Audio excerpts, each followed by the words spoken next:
Bits Pilani ప్రపంచంలో ఉండే universities అన్నీ వస్తాయి.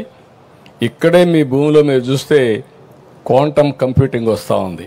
క్వాంటమ్ వాల్యూగా డిక్లేర్ చేశాను.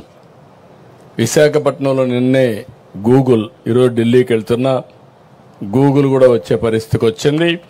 ఈ గూగుల్ వల్ల ఏఐ సునాయాసంగా డేటా సెంటర్ ఏఐ వస్తుంది. ఇవన్నీ కూడా మీరు గుర్తుపెట్టుకోవాల్సింది. నాకు కూడా అర్థమయ్యి ఇవన్నీ కాదు. నేను మొదటి నుంచి కూడా ఏదైనా అర్థం చేసుకొని ప్రపంచంలో ఏది జరుగుతుందో దాన్ని ముందు ఊహించి మన తెలుగు జాతికి అందించాలనేది నా ఆకాంక్షని మరొక్కసారి మీ అందరికీ తెలియజేస్తున్నా. ప్రధానమంత్రి గారు క్వాంటమ్ మెషిన్ పెట్టాడు. నేను క్వాంటమ్ కంప్యూటర్ అమరావతి తీసుకొచ్చా. ప్రధానమంత్రి గారు గ్రీన్ హైడ్రోజన్ మిషన్ పెట్టాడు.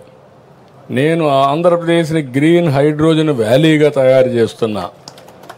అందరూ ఏ గురించి మాట్లాడుతున్నారు. హైదరాబాద్లో మీరు ఆ రోజు హైటెక్ సిటీ, ఐటీ ఒకే ఒక నిర్ణయం, మీ ఊర్లో కూడా ఉంటారు.